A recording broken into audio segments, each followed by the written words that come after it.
Welcome, this is Yankee Chronicle and I'm your host, Elizabeth D'Orazio, joining you right here on Main Street in New London from the First Baptist Church. And this historical community has really weathered the tide of so many tragedies and ups and downs and triumphs in the New London area.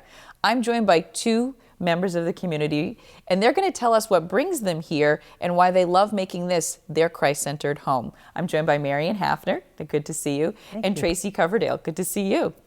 Marion, you've been, you could say you were pretty much born into this church. Tell us a little bit about your experience here at the First Baptist. You're right. I was born into this church. I've been coming here forever. My family has had a long time association with this church. My parents were members here. My husband Charlie and I were married here. Our sons were baptized here and they were raised here. So we've been here forever. It's just part of our lives. That's the way it is. And it's been a real mainstay and a real anchor for us. Would you say that this community has really punctuated the key events in your life? It sure has. Yep. We had my folks' funerals, both were here. And we just come here for all sorts of fun reasons and for some that aren't quite so fun. Mm-hmm.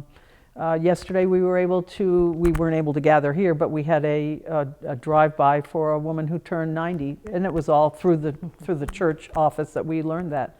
So we have some fun and we have some not so fun.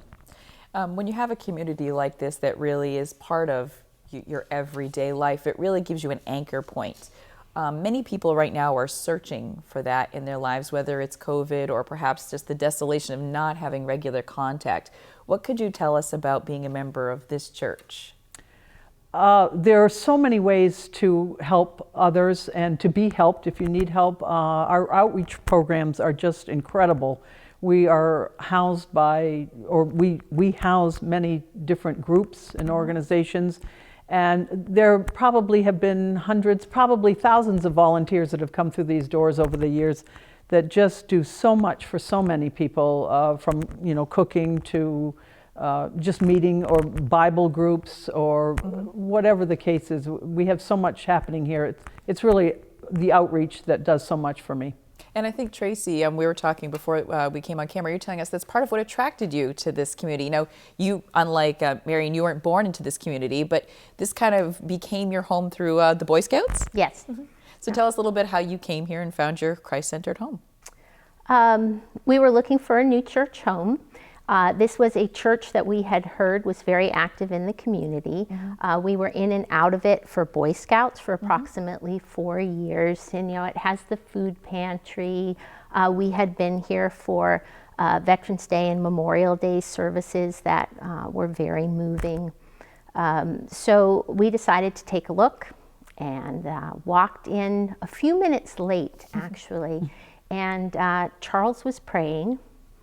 And you could tell through his prayer that he really believed in the power of the God that he was praying to. And so for me, that was a key component, that the God that the church aspires to was truly put before the people. But the people were very welcoming. There were Sunday school classes and outreach to the community, like Marion said, and it just seemed like a good fit. So I live in Sunapee, so it doesn't take too long to get here, right. So it's easy to be involved on Sunday and during the week. Now, you have a special role in the church. You're a deacon. I'm a deacon. Tell us a little bit about what you have been doing recently amid sort of the struggles of COVID to maintain that contact with parishioners and people in the community. So many of the people do not feel comfortable coming to the meeting house at this time, whether it's age or health reasons, but it's important for us to be able to get together or feel like we still are a family or a community. So the deacons have been making phone calls. We have been doing what I call doorstep visits. You knock on the door and step back and chat with these people who are living alone at home. Right. One individual told me when I visited that she was tired of her cooking and her company, and it was nice to see a different face, and that keeps you coming back. We arranged some Zoom book studies so that people could be coming together. We've delivered meals to people. We've been Christian caroling. We just pick a slate of people and we'll go knock on their doors, and everybody spreads out, so we're socially distanced, wearing masks, and sing a few songs and encourage the individual and let them know that they're on our minds and in our hearts, and off we go. Well, sounds like a very active, lived faith.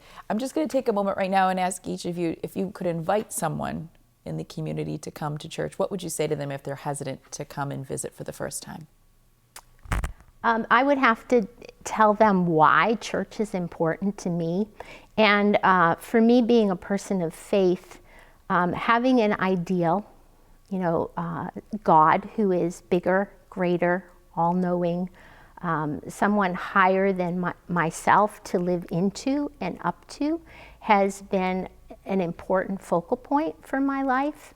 And I'm joined here in the meeting house with a group of people that are seeking that, but we all bring different perspectives and different ideas, different experiences, and that's the messy part of faith, because that's the part of faith that pushes you to change and to grow and to reflect upon what you believe and why. And then it's as a community of faith, we also are concerned with the town, and so there's also the meeting the needs of the people in the community, and just being a friend to them, and that's really fulfilling, to be able to reach out and just care for someone. Thank you, Tracy. We're going to end with a quick thought from you, Marion, to welcome people at this time. Tracy really did it very nicely. She said she really touched on a lot of points, and I just say, come on in the door, and if you can be a part of the group, that's wonderful. If you need to worship kind of in the background, that's fine too.